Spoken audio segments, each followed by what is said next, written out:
In this video, we'll be going over all the best 4th level spells, which is a pretty high level spell slot, as most classes don't gain access to it until level 7.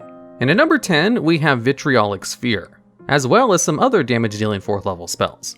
The best way to describe Vitriolic Sphere is that it's a 4th level version of Fireball.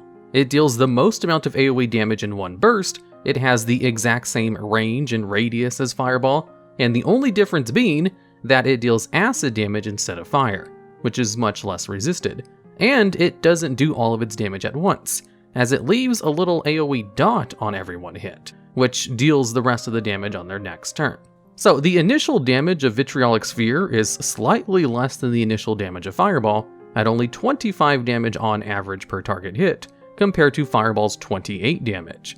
But the dot component, which activates at the end of the target's turn, adds an additional 13 extra damage with its 5d6 acid, which is more damage than a Fireball if it's cast with a 4th level spell slot. So, if you just want to hit a whole bunch of targets with a lot of damage and not have to worry about anything else, and you have a 4th level spell slot available, then Vitriolic Sphere is one of the best bets. It's just a straight up upgraded version of Fireball, assuming creatures are able to live for at least one turn to take that extra damage. Although, if your problem is creatures dying too quickly, then I don't think that really matters.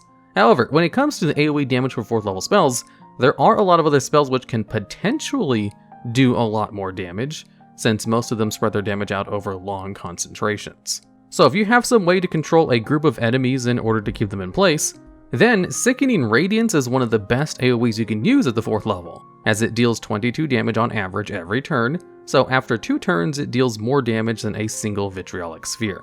And Sickening Radiance has a duration of 10 minutes, and also grants levels of exhaustion every time it deals its damage, reveals invisible creatures that fail the saving throw for it, and even has a bigger radius of 30 feet. And Sickening Radiance is a pretty well-known spell to use with Force Cage, because if you just cast Sickening Radiance first, and then trap someone inside of it with a Force Cage, then they'll be taking the damage every turn and eventually die to 6 levels of exhaustion, if the massive amount of damage doesn't kill them first. But if all you care about is single target damage, then there's only really 2 options when it comes to blasting spells at this level. You have Blight, which has a 30-foot range. It allows you to deal 8d8 necrotic damage to one target, which is around 36 damage on average, slightly less damage than what Vitriolic Sphere does to one target. And there's also the new spell, Ralothum's Psychic Lance, which has a much longer range of 120 feet, but deals even less damage at only 76 psychic, or 25 damage on average. However, it has a benefit where you can hit creatures that you don't actually have line of sight of, just as long as you know their name. Not their true name or anything, just whatever their name is. So it's an excellent way for hitting a big bad evil guy behind a wall, if that's what you're trying to aim at. And the reason I talk about all of these damaging spells at this spot is because none of the other pure damaging spells are going to appear at higher spots on this list. The damage potential of 4th level spells is kind of mediocre, and a lot of the best uses of 4th level spells are for non-direct damage applications or summoning. And at number 9, we have Giant Insect. This is a spell that only druids have access to, which allows you to transform some insects into giant versions of themselves, where you can then control them by giving them commands, but then your DM has to resolve their actions and movements. So, Giant Insect is a summoning-like spell that allows you to summon a whole bunch of creatures, but unlike a lot of the other conjure animal-like spells, you can actually directly choose which creatures you're summoning, as you have to provide the insects that you're turning into giant versions of themselves as part of the spell. So as long as you just carry around bottles of insects, you should always be able to summon whatever you want, and pretty much all the options are good. If you summon 10 giant centipedes, then they have the potential to deal 140 damage in a round with all of their attacks, which is way more damage than anything else on this list will be able to dish out in one turn to one target.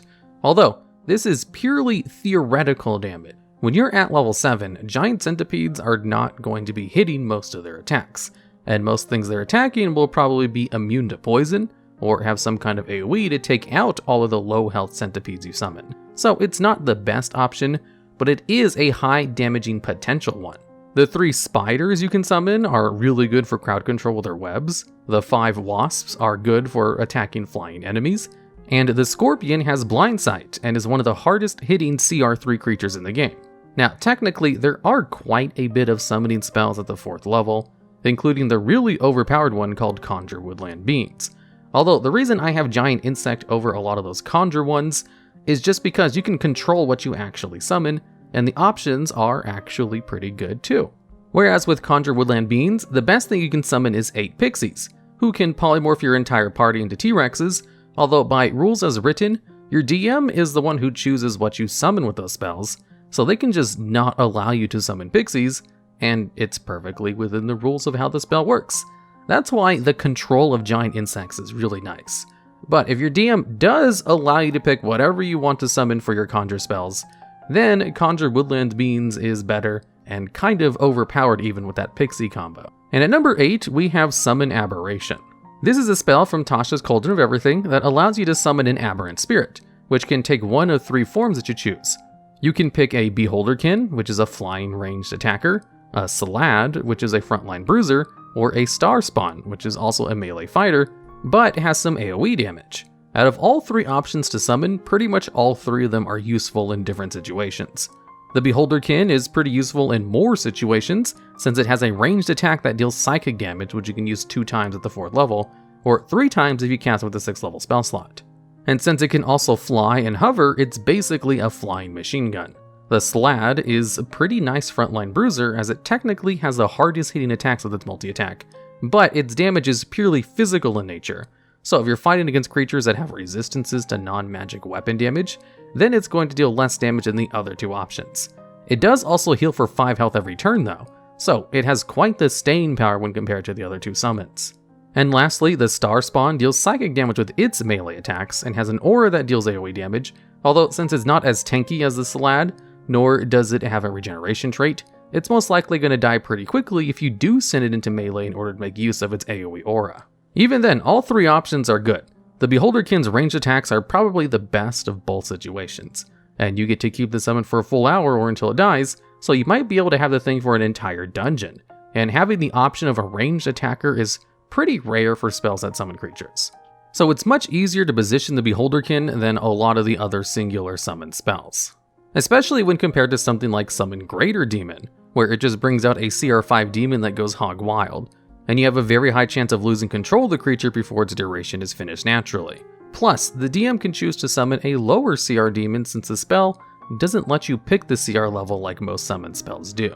And at number 7, we have Find Greater Steed. This is a spell that only paladins have access to, and basically allows them to spend 10 minutes summoning a permanent mount that they can ride, which lasts until they manually dismiss it, or until it drops to 0 hit points. So having a spell that summons a permanent creature is pretty good, which is why there's lots of restrictions on the creature that you can summon, as well on what it's able to do, as you can just use a day in which you don't actually use your spells to summon the creature, then you have it for every other day. When you cast a spell, you're allowed to choose from 6 different options, or 1 more if you have Fizzbank's Treasury of Dragons, and one of the best options you can pick is just the Pegasus. The Pegasus has the fastest land and flying movement speed, is a large size, so medium-sized creatures can ride on it no problem, and basically has permanent flight speed. And the movement speed is one of the most important parts of the Steed, because the damage potential of the creature is kind of negligible, as you're not really using them for their damage. Because as per the rules of mounted combat, if you're mounted on a controlled creature, then you can't take the attack action on it, and it can only take a couple of other actions which basically involve movement or dodging. But a mount can attack if it's an uncontrolled mount, and as confirmed by Sage Advice, you can choose for this mount to be controlled or independent in combat. So if you want to actually do any kind of damage with it, you can declare it's independent and let your DM control it in battle with its own initiative roll and everything. Although, with how weak most of them are at 7th level, the best use of these animals is just to ride them as a controlled mount. And at number 6, we have Shadow of Moil. This is a spell that only warlocks can cast, which basically treats them as if they're invisible, without actually going invisible. And also it has a Thorns-like effect, where if someone within 10 feet of you tries to attack you, you'll deal 2d8 necrotic damage to them for each attack. The effect lasts for 1 minute and has a concentration requirement, so if you get hit too much, you might actually end the effect. So, to be more specific on how this works, it basically treats your character as heavily obscured, and what that means is that everyone who sees you is essentially blinded, so they have disadvantage on attack rolls against you, and you have advantage on attack rolls against them. It also has some other effects which interact with light, where dim light within 10 feet of you is converted into darkness, and any bright light goes down to dim light. However, this does not convert dim light into magical darkness. Just normal darkness, so someone who has dark vision should still be able to see what this spell is creating. The light effect of it does have some niche uses, but really, the best part of this is how it's basically a pseudo Greater Invisibility, but also has some Thorns damage attached to it. And having advantage on all your attacks is incredibly good for warlocks who try to fish for crits with their Eldritch Blasts. And at number 5, we have Dominate Beast. This is a spell which basically allows you to take control over an enemy beast for 1 minute if they fail a Wisdom saving throw, which most beast-type creatures are really bad at. However, unlike most charm-like spells, this one actually allows you to basically convert the beast you take over into an ally that helps you fight, as you're able to give it mental commands to attack creatures or run and fetch objects, or you can use your action to take direct control over it if you want to control it more precisely. Although each time the beast takes damage, it gets to perform another saving throw, where if it succeeds, it ends the effect. Now, what makes this spell really good is that it basically allows you to completely counter an entire creature type, because being able to simultaneously remove one enemy from a battle and also gain an ally at the same time is like getting two powerful effects in one. It's a hard CC and a summon spell put together.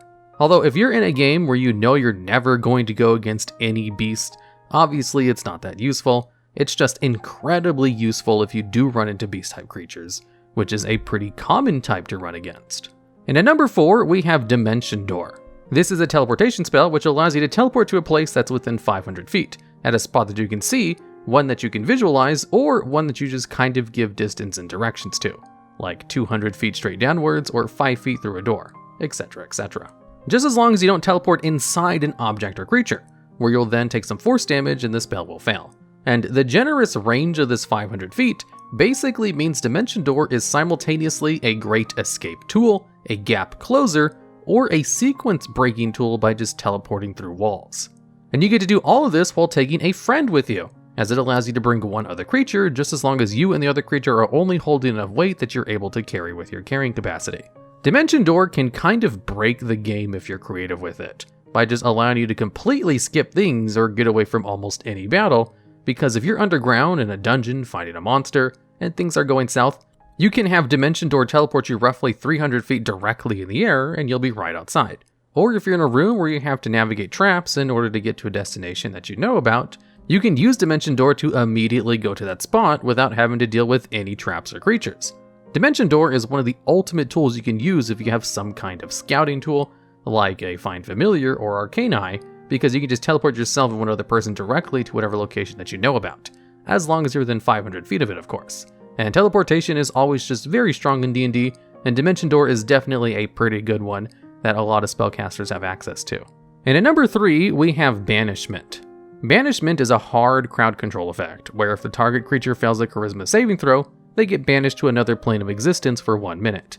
So it's a complete save or suck spell, where if the enemy creature fails the saving throw, they're basically out of the battle for the entire combat. Unless you drop your concentration, in which case they return early. But there's no other saving throws on the creature's part. It's just one and done saving throw, which is pretty rare for crowd control like spells.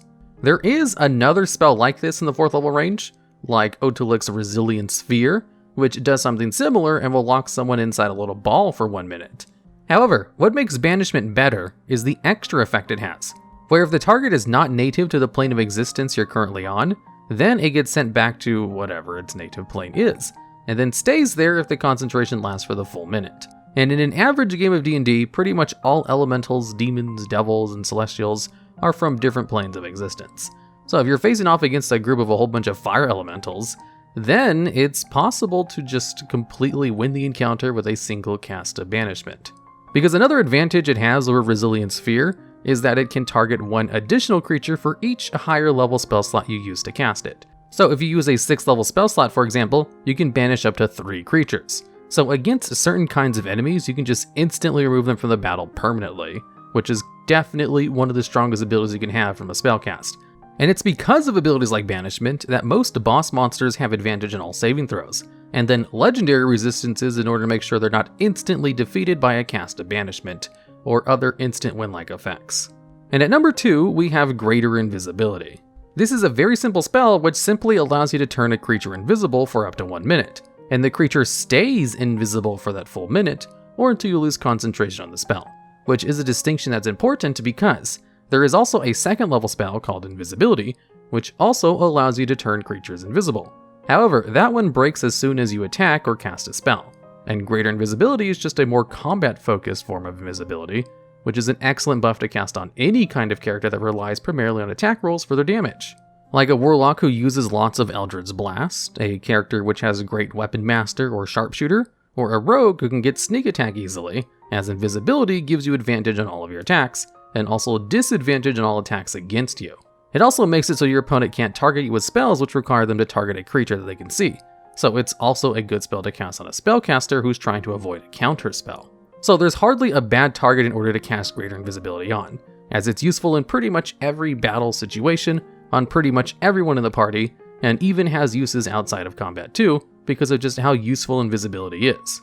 And the only reason it's on a higher spot on this list than Shadow of Moil, which is basically the same thing, is because Greater Invisibility is actually an invisibility, and it's just easier to use, plus is usable by way more classes than just warlocks.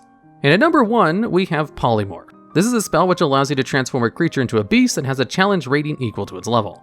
And if you try to use it on an enemy creature, they have to fail a saving throw, otherwise it doesn't work on them. Now what's really good about Polymorph is the fact that you normally get it at around level 7. So you already have a whole bunch of really good creatures you can turn yourself or your party members into. One of the best beasts you can turn anyone into is the Tyrannosaurus Rex, although you can't do that until you're at least level 8. Immediately at level 7 you can turn a creature into a giant ape, which is unique as it's one of the beast forms that actually has a decently high intelligence and an actual ranged attack. Since you do take on the characteristics of the beast whenever you transform into them, the giant ape will allow them to still be somewhat effective in contributing to a battle, as Polymorph also gives them a second health bar essentially, which is most times going to be way bigger than their original health, which is definitely one of the main benefits of the ability, allowing someone to take a whole bunch of damage before you lose concentration and go back into their normal form. Although if you use this spell on yourself, and you try to go into melee and attack things as a Tyrannosaurus Rex for example, then you will have to do concentration saving throws every time you take damage, so one of the best ways to use it is on somebody else, who isn't concentrating on the spell. And Polymorph can also just be used as a control spell on an enemy target, like if you want to disable a particularly deadly creature and then attack all of its friends without worry, in which case you can just turn them into a tiny little rat. That way they have the intelligence of a rat and can't do much. Although they will have the movement speed of a rat, so there's a chance they might get away, or, since they have such little HP, lose the transformation if they take any kind of stray AoE damage. In which case, surprisingly, one of the best things you can turn an enemy creature into would be a killer whale, since they have 0 movement speed on land and also a pretty decent health pool, so they can survive some accidental AoE damage without being depolymorphed. Plus, they won't die of suffocation, since they have a trait to breathe air for 30 minutes, so they'll just be stuck in one square, not able to move or interact with combat unless something comes near them or puts them underwater.